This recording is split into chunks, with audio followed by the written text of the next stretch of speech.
మధ్య నాకు మనసుకు అత్యంత దగ్గరగా జరిగిన ఒక ఇన్సిడెంట్ మీతో షేర్ చేసుకోవాలనిపిస్తుంది అనమాట. ఎవరో ఒక పొలిటీషియన్, సరే ఎవరికైనా సరే నేను చాలా సాఫ్ట్ టార్గెట్, ఎవరైనా ఏదో మాట అనేది ఏం పర్వాలేదు. అలాగా ఒక పొలిటీషియన్ నన్ను అకారణంగా, నేను ఇప్పుడు పాలిటిక్స్ చాలా దూరంగా ఉన్నా సరే నా గురించి ఏదో అవాకులు చవాకులు ఆయన పేలినప్పుడు ఆయన మరొక చోటకి ఏదో ఒక ముంపు ప్రాంతానికి ఆయన వెళ్ళటం జరిగింది. అక్కడ ఒక స్త్రీ, ఒక ప్రౌఢ ఆవిడ అది మిడిల్ ఏజ్ ఉంటుందేమో, మిడిల్ ఏజ్. ఆవిడ తను పట్టుకుని నానా మాటలు తిడుతుంటే, నీకు ఎలా మనసు వచ్చింది చిరంజీవిని అనడానికి, అది అది అని తిడుతుంటే నాకు అనిపించింది, మామూలుగా మన మాస్ ఫ్యాన్ కదా ఆవిడ, చాలా గౌరవప్రదమైన కుటుంబంలో ఉన్నటువంటి మనిషిలాగా అనిపించింది, గృహిణి. ఆవిడ ఎందుకు అంత ఇదిగా మాట్లాడుతుంది, ఆవిడెవరు, ఆవిడ చూస్తుంటే మామూలుగా సినిమా ఫ్యాన్ లాగానో చిరంజీవికి వీరాభిమానంగానో కాదు, ఇంకేదో ఉందంటూ నాకు అనిపించి ఆవిడ గురించి తెలుసుకోవాలని మన జర్నలిస్ట్ సోదరు ఎవరినో పంపించి తెలుసుకోవాలంటే వాళ్ళు చేసినటువంటి ఇంటర్వ్యూలో విజువల్స్ నాకు చూపించారు.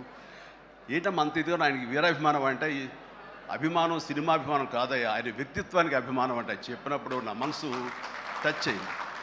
ఏంటమ్మా అంత ఇదిగా, ఏంటమ్మా ఆయన మీకు ఏమైనా సహాయం చేశాడు, ఏం చేశాడంటే సహాయం చేయటువంటి అయ్యా, నా బిడ్డ ప్రాణాలను కాపాడాడు అని అన్నప్పుడు, ఏ విధంగా ఏంటి అని అన్నప్పుడు, నా బిడ్డకి రాజమండ్రిలో దగ్గర ఒక పల్లెటూరిది, రాజమండ్రిలో కానీ కాకినాడలో కానీ నా బిడ్డకి ప్లేట్లెట్స్, డెంగ్యూ వచ్చేసి ప్లేట్లెట్స్ బాగా డౌన్ అయినప్పుడు వితిన్ అవర్స్ నా బిడ్డ కనుక ప్లేట్లెట్స్ సమయానికి అందకపోయి ఉంటే కనుక వాడు ఏమైపోయాడు, పాటిగా దూరం అయిపోయేవాడు. అంటే ఒక 8 ఏళ్ల బాలుని అబ్బాయిని పిలిచి పక్కన కూర్చోబెట్టుకుని ఆ తల్లి చెప్తోంది, మరి ఎవరో చెప్పారు చిరంజీవికి ఫోన్ చేయపోయావమ్మా. నేనేంటి చిరంజీవి ఫోన్ చేయటువంటి, ఎక్కడి నుంచి చేయగలను, ఆయన ఎక్కడో ఉంటాడు, ఎలా చేయాలి ఫోన్ అని తెలియని పరిస్థితుల్లో, లేదమ్మా బ్లడ్ బ్యాంక్ చేయి, వాళ్ళు ఖచ్చితంగా ఎత్తుతారు ఫోను, నీకు కాల్ సహాయం చేస్తారంటే, వాళ్ళు గంటల్లో కావాలి, అది ఎక్కడో ఉంది హైదరాబాద్లో, ఎలాగొస్తుందో అనుకున్నాను. కానీ అయినా సరే ఎక్కడో ఆశ చావక ఫోన్ చేయడం జరిగింది. ఫోన్ చేసిన తర్వాత అక్కడ స్పందించి అక్కడ సిబ్బంది వెంటనే రాజమండ్రి పరిసర ప్రాంతాల్లో ఉన్న అభిమానులు, ఆ బ్లడ్ గ్రూప్ ఎవరికైతే ఉందో అభిమానుల్ని వెంటనే పంపించేయడం ఏంటి, అవర్స్లో వాళ్ళు హాస్పిటల్కి, నియరెస్ట్ హాస్పిటల్కి వెళ్ళి బ్లడ్ ఇవ్వటం ఏంటి, దాని నుంచి ప్లేట్లెట్స్ వేరు చేయటువంటి, ఆ బిడ్డకి ఎక్కించడం ఏంటి, తెల్లారిసరికి ఆ బిడ్డ మళ్ళీ తిరిగి ఎంతో ప్రాణాలతో బతికాడు. ఇది ఈడనయ్యేవాడు. ఆయన కనుక సమయానికి చేయకపోయి ఉంటే నా బిడ్డ ఏమైపోయాడు. అలాంటి మనుషుల ఈ తుచ్చులు నీచులు కలిసిందని మాట్లాడతారు. వాడిని నాకు సరిపోలేదు, దగ్గరికి వెళ్ళి ఏమి చేసేదాన్ని అని చెప్పేసి అప్పుడు అంటుంటే చాలామంది అంటారు, ఎవరిని మిమ్మల్ని ఇలా అటాక్ చేస్తుంటారు సోషల్ మీడియాలో మాట్లాడుతుంటారు, మీరేం మాట్లాడరు ఏంటని. నాకు నేను చేసినటువంటి మంచి కార్యక్రమాలు, నేను పొందినటువంటి ప్రేమ అభిమానం, ఇదే నాకు రక్షణ కవచం. నేను మాట్లాడక్కర్లా, నేను చేసుకున్న మంచి ఏం మాట్లాడుతున్నట్టు నేను అలాగ అంటుంటాను, ఇది సత్యం. సో ఆ తర్వాత మళ్ళీ ఆ సదరు రాజకీయ నాయకుడు మళ్ళీ ఎక్కడా మాట్లాడేది నాకైతే వినపడలేదు. అంటే వాళ్ళకు కూడా మనసు ఉంటుంది కదా, వాళ్ళకి ఒక అంతరాత్మ ఉంటుంది కదా, వాళ్ళకి తెలుసు. ఇంటికి వెళ్ళేసరికి ఆయన అంతరాత్మ చెప్పబోయిన ఇంట్లో వైఫ్ అని చెప్పుద్ది, ఏంటి చెప్పు నోరు అని.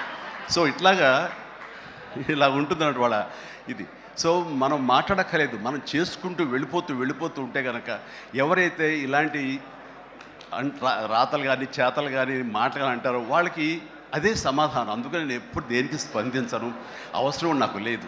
మంచి చేసుకెళ్ళిపోవటమే, ఇలా మంచి చేసేటువంటి మాలాంటి తమ్ముళ్ళకి నేను సహాయంగా నేను ఉండటమే తప్ప ఇంకోటేం కాదు. అండ్ అనుకూలమైన ఇక థ్యాంక్ యూ. అండ్ ఈ రోజున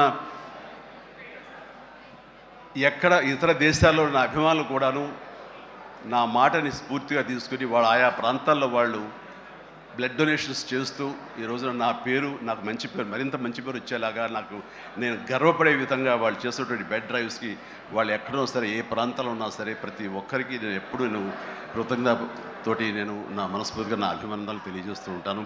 నాకు ఈ అవకాశం ఇచ్చారు ఇక్కడికి రావడానికి మా బ్రదర్కి. ఆయన చేసిన కార్యక్రమాలు ఎన్నెన్నో చూస్తూనే ఉన్నాము.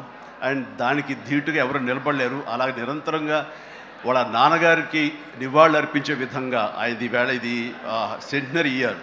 సో 100 సంవత్సరాల ఇది ఆయనకి నివాళులు అర్పించేలాగా ఆయన గర్వపడి కొడుకుని చూసుకుని ఎక్కడో సరే గర్వపడే స్థాయికి ఆయన సహాయ కార్యక్రమాలు చేయటం అన్నది ఆయనకి ఇచ్చేటువంటి గొప్ప నివాళి. అండ్ ఈ సందర్భంగా మా బ్రదర్ని నేను మనస్ఫూర్తిగా అభినందిస్తున్నాను.